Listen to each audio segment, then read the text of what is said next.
नमस्कार, नमस्कार, नमस्कार, वनक्कम, धन्यवाद आप सबका मेरे चैनल पर जुड़ने के लिए। तो मित्रों, आज हम लोग एक छोटी सी चर्चा बिहार की राजनीति पे कर लें। तो एक ट्वीट ने पूरे बिहार के राजनीतिक तापमान में पूरी सरगर्मी ला दी।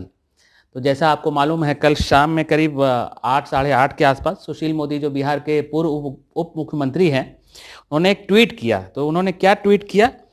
Lalu Yadav making telephone call from Ranchi to NDA MLAs and promising ministerial berths. When I telephoned, Lalu directly picked up. I said, "Don't do these dirty tricks from jail. You will not succeed." और उन्होंने एक number दिया। तो जब जांच हुई तो ये जो है कोई इरफान अंसारी हैं, उनके एक सेवादार, तो उनका ये नंबर जो है सेव मिला। तो ये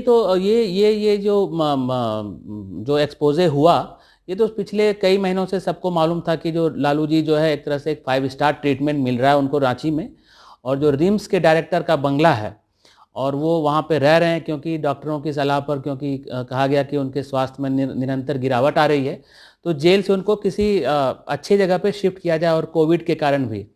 तो वहाँ पर वो रिम्स के जो डाक बंगला है या डायरेक्टर का बंगला है, तो वहाँ पर पिछले अगस्त से वो रह रहे हैं, और एक तरह से वो कहिए कि वो राष्ट्रीय जनता दल का एक तरह से ऑफिस बन गया है वहाँ से, और जेल नाम की कोई चीज़ नहीं है वहाँ पे। वो बिल्कुल आराम से सभी से फ़ोन से बात करते हैं। चुनाव से पहले कार्यकर्ता उनसे मिलते रहे, टिकट वितरण और वो सब पे लालू की मोहर और हामी वहीं से भरी गई। तो वो जेल का एक जेल मैनुअल का माखौल सा उड़ाया गया, और जिस ढंग से और ये सब बात सबको मालूम है। और जब से हेमंत सोरेन की सरकार आई है, तो एक तरह से 5 स्टार ट्रीटमेंट लालू जी को वहाँ मिला है, तो इसमें कोई शक नहीं है। तो इसका बैकग्राउंड क्या है? और जो एमएलए थे, वो ललन पासवान बीजेपी के एमएलए हैं, अभी नए नवनिर्वाचित एमएलए हैं, अब फिर 35 है। तो आपने जैसा सुना ही होगा ऑडियो कि तुम एब्सटेन कर दो, तुम जो है तुमको पार्टी में आगे बढ़ाएंगे, मिनिस्टर बनाएंगे, इससे प्रलोभन वो दे रहे थे। तो एक तरह से ही was blatantly indulging in horse trading. तो जेल मैनुअल और ये सब तो है ही अपनी जगह पे, और सरकार को भी अब कुछ कठोर निर्णय लेना चाहिए। और जैसा कि अभी जानकारी मिली है कि माफ़ कीजिएगा कि एक पीआईएल दोबारा रांची हाईकोर्ट में पीआईएल दाखिल किया जाएगा कि दोबारा से जो है उनको जेल में भेजा जाए। तो कानून की धज्जियां उड़ रही हैं, मजाक बनाया जा रहा है, माखौल बनाया जा रहा है, और ये कोई नई बात नहीं है। बिहार में ऐसा होता आया है, और जब आपकी सरकार हो तो सैयां भय कोतवाल तो डर काहे का, तो ये ठीक है। तो लालू जी का ये थी मंशा थी कि किसी तरह एनडीए में कुछ थोड़ी खलबली मचाकर जो है स्पीकर का पद हथियाया जाए, और एक बार स्पीकर का पोस्ट आपको मिल जाता है तो जहां पर मेजॉरिटी वेफर थिन हो, क्योंकि अभी एनडीए के पास 125 सीटें मिली, और आरजेडी को जो गठबंधन 110 और 5 एमआईएम और इधर उधर के हैं, तो उनको लगता है कि speaker can play a very vital and critical role if in case any coalition में अगर कुछ होता है, इधर के लोग उधर जाते हैं, तो फिर स्पीकर ही उनको सत्ता दिला सकती है, और सत्ता की चाबी जो है स्पीकर की कुर्सी है। तो बवाल तो मचना ही था, बवाल मचा, और चारों तरफ से आलोचना होने लगी। तो अब ये समझिए कि सत्ता क्यों चाहिए, क्यों ये बेचैनी है सत्ता की राष्ट्रीय जनता दल में, खासकर लालू पुत्र जब से को उनको महिमा मंडित करके पूरा दिखाया गया कि वो बहुत बड़े एक तरह से बिहार के मसीहा हैं, सब गरीबों के और युवाओं के, और जिस तरह से देखा होगा उनको पूरी तरीके से जो लुटियन मीडिया ने हाथों हाथ लिया, और एक तरह से उनको बिल्कुल एकदम हीरो की तरह पेश किया कि वो आएंगे और सबको नौकरी दे देंगे, और बिहार में इंडस्ट्री लग जाएगी, और रातों रात जो है 19 लाख या 10 लाख जो भी है नौकरियां मिल जाएंगी। तो ये बेचैनी क्यों है, और कौन है इसके पीछे? इसके पीछे के आप जो है मंशा को समझिए। देखिए, कोई भी राजनीतिक पार्टी होती है, उसको चलाने में खर्चा लगता है। आपके कार्यकर्ता होते हैं, आपको ऑफिस होता है, प्रोग्राम करने पड़ते हैं, बहुत सारे तो खर्चे। तो पार्टी चलाने के लिए फंड चाहिए। फंड कहाँ से आएगा? फंड तभी आएगा जब आपके पास सत्ता होगी। तो पिछले 15 वर्ष से एक तरह से बाहर ही है, हालांकि वो 18 महीने जब नीतीश कुमार जी के साथ उनकी सरकार थी, उसको छोड़ दें तो 15 साल से बेचैनी है। तो ये बेचैनी है कि पार्टी को सस्टेन करना, पार्टी को चलाना, क्योंकि लालू भी आजकल जो है ज़्यादा वो बीमार रहते हैं, और सुपुत्रों को अगर वो पावर मिल जाए तो हो सकता है कि 10-20 साल के लिए और उनको जो है इतना कमा लें, इतना भ्रष्टाचार कर लें, इतना घोटाला कर लें कि फिर जो है सस्टेन कर पाएँ, फिर अगली पीढ़ी आएगी तो फिर वो आगे बढ़ेगी। तो जो डायनेस्टिक पार्टी का जो एक तरह से रूल होता है, ऐसे ही चलता है वहाँ पे डायनेस्टिक पार्टीज में। तो ये बेचैनी है। इसके पीछे दूसरी बेचैनी है शराब माफिया का। जो जो मुझे जानकारी मिली है कि बहुत सारे जो शराब माफिया हैं या लीकर कंपनीज हैं, उन्होंने बहुत दे इन्वेस्टेड वेरी हेविली इन आरजेडी विक्ट्री। उन्होंने निवेश किया, उनको चंदा दिया और उनको उम्मीद थी कि राष्ट्रीय जनता दल की जब सरकार आएगी तो बिहार में जो प्रोहिबिशन है वो उसको हटाया जाएगा।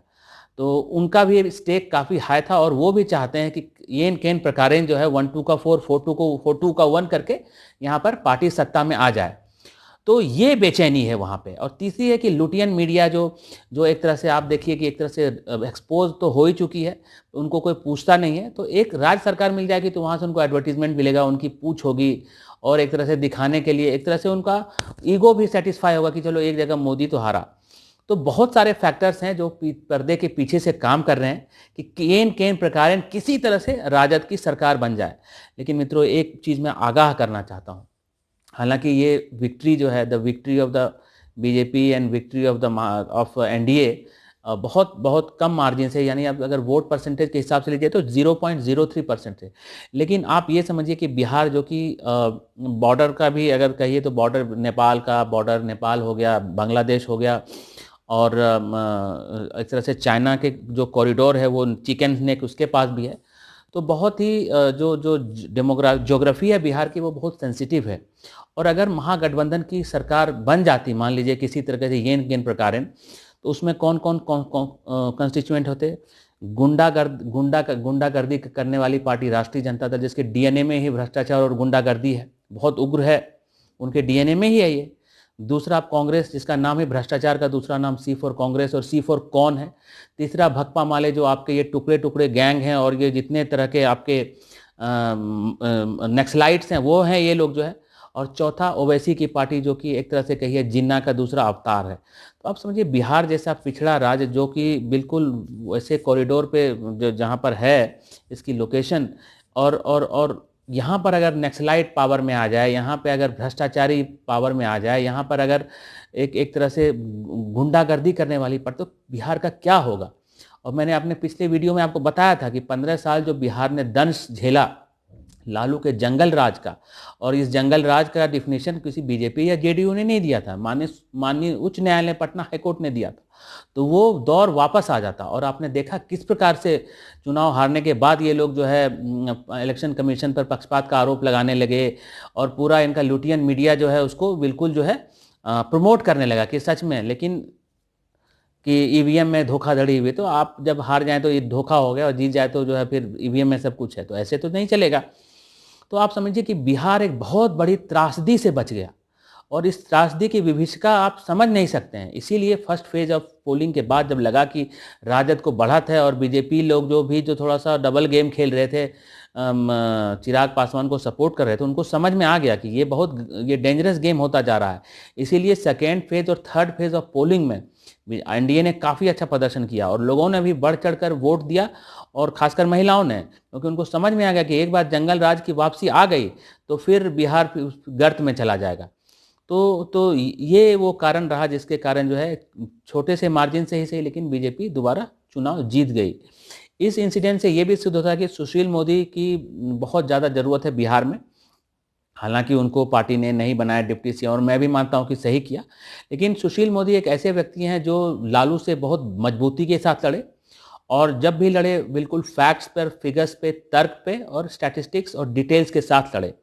और तभी ऐसा हुआ कि लालू जी का कन्विक्शन हुआ पीआईएल फाइल होने के बाद। तो सुशील मोदी वो जो है, जो कहते हैं ना, नस पकड़ लेते हैं राष्ट्रीय जनता दल के, इसलिए आरजेडी वाले लोग बहुत नफरत करते हैं उनसे, क्योंकि उनकी नस नस से वाकिफ हैं। और जो नीतीश की वापसी भी एनडीए में, तो उसमें भी सुशील मोदी ने ही जो उतना प्रेशर बनाया, मिट्टी घोटाला, आईआरसीटीसी घोटाला और अन्य तरह के घोटाले उजागर किए, जिसमें कि तेजस्वी यादव जो है चार्जशीटेड हैं। तो सुशील मोदी जी की भूमिका की सराहना की जानी चाहिए कि बिहार में कम से कम, भले उन्होंने पार्टी में दूसरी कोई लीडरशिप नहीं पैदा होने दी, कम से कम लालू के खिलाफ एक मजबूत स्तंभ की तरह खड़े रहे, और जो आरोप नहीं लगाए, जो भी घटनाएं घटी उसको एक लॉजिकल कंक्लूजन तक ले गए। तो इसमें सुशील मोदी, सरयू राय, रविशंकर प्रसाद सभी थे, लेकिन सुशील मोदी एक मजबूत चट्टान की तरह डटे रहे, क्योंकि उनके पास तर्क होते हैं, फैक्ट्स होते हैं। और कल की घटना ने एक बार फिर उनकी उपयोगिता सिद्ध की बिहार की राजनीति में, खास करके। तो अब बिहार में आप देखना दिलचस्प होगा कि अभी जो राज्यसभा के चुनाव होने वाले हैं रामविलास पासवान की सीट पर, तो एनडीए किसको प्रत्याशी बनाती है। सुशील मोदी को अगर बिहार में रहते हैं तो कोऑर्डिनेशन कम से कम रहेगा। हालांकि मैं मानता हूं कि उनको प्रमोशन देके अब उनको राष्ट्रीय राजनीति में आना चाहिए। तो या तो सुशील मोदी जी आ सकते हैं, या फिर दो और नाम है कि शाहनवाज हुसैन या फिर ऋतुराज सिन्हा, जो आर.के. सिन्हा, जो पहले राज्यसभा सांसद थे और एसआईएस कंपनी के मालिक हैं, तो उनको भी भेजा जा सकता है। तो देखिए क्या होता है बिहार में। तो बिहार के बारे में ये बातचीत मैंने आपसे की छोटी सी। और जैसा आपने देखा, आज काफ़ी कोशिश की आरजेडी वालों ने हो हंगामा करने का स्पीकर के इलेक्शन में,